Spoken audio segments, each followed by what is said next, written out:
नंद के आनंद भयो जय कन्हैया लाल की। जय हो नंद के लाल की, जय हो यशोदा के लाल की।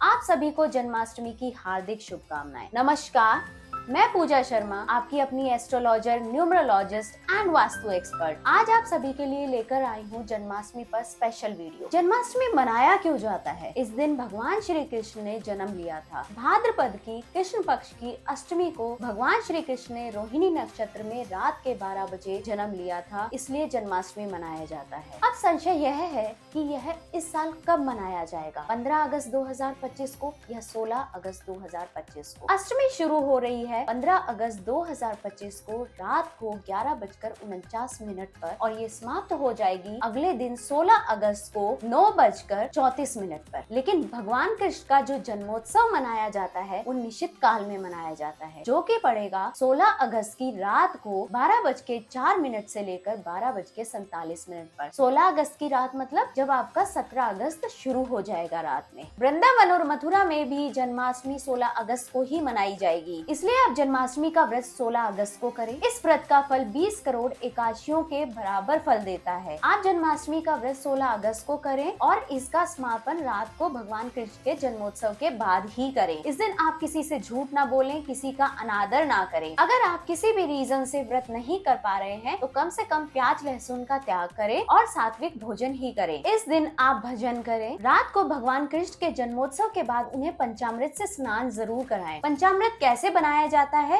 इसकी वीडियो मैं बना चुकी हूँ, जिसका की लिंक डिस्क्रिप्शन में डाल दिया गया है, आप वहाँ से जाकर देखें। पंचामृत से स्नान कराने के बाद भगवान कृष्ण को जल और उसमें गुलाब जल मिलाकर स्नान करवाएं। अपने लड्डू गोपाल को नए वस्त्र पहनाएं, उन्हें आभूषण पहनाएं। इसके बाद उन्हें माखन मिश्री का भोग लगाएं। खीरे के भोग का विशेष महत्व है। मखाने की खीर बनाएं। इस दिन गाय की सेवा जरूर करें। भगवान कृष्ण को गाय और ग्वाले अति प्रिय हैं, इसलिए गाय की सेवा करने का विशेष महत्व है। अगर आप इस दिन जाकर गाय की सेवा करते हैं तो आपकी हर मनोकामना पूरी होती है। अगर आपके घर में तुलसी है तो उसके सामने दीपक जरूर जलाएं। अगर तुलसी नहीं है, तुलसी खरीद कर जरूर लाएं। अगर आपके घर में धन धान्य से रिलेटेड कोई परेशानी आ रही है तो आप कर सकते हैं ये उपाय। आपको लानी है एक छोटी सी चांदी की बांसुरी और ये लेकर जानी है भगवान श्री कृष्ण के मंदिर। अब थोड़ी देर इस बांसुरी को भगवान श्री कृष्ण को अर्पित करना है और थोड़ी देर बाद उठाकर इसे अपने घर ले आना है और अपने घर के मंदिर में या अपने घर की तिजोरी जहाँ पर आप अपने पैसे रखते हैं वहाँ पर रख देना है और आपके घर में बरकत बढ़ने लगेगी। अगर आपके रिश्तों में प्रॉब्लम आ रही है तो इस दिन आप भगवान श्री कृष्ण को शहद जरूर चढ़ाएं। इससे आपके रिश्तों में मिठास आने लगेगी। आप भगवान श्री कृष्ण से प्रार्थना कीजिए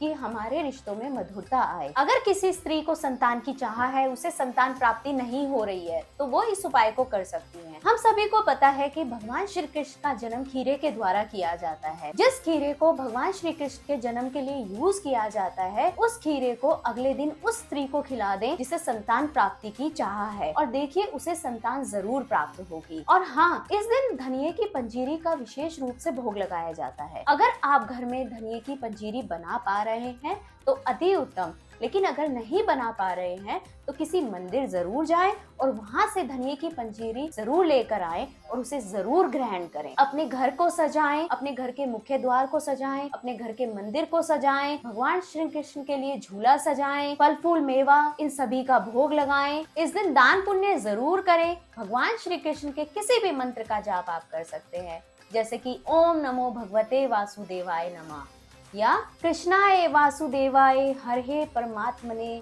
प्रणता क्लेश नाशाय गोविंदाय नमो नमः। यह एक मंत्र जो बहुत छोटा है और भगवान श्री कृष्ण को अति प्रिय है, राधा राधा। इस मंत्र का जाप भी आप कर सकते हैं। आशा करती हूँ आपको जन्माष्टमी से रिलेटेड सारी जानकारी मिल गई होगी। अगर अभी भी आपका कोई प्रश्न बाकी है तो आप हमें कमेंट करके पूछ सकते हैं और हमारी वीडियो को लाइक शेयर जरूर कीजिए और हमारे चैनल को सब्सक्राइब कीजिए। राधे राधे।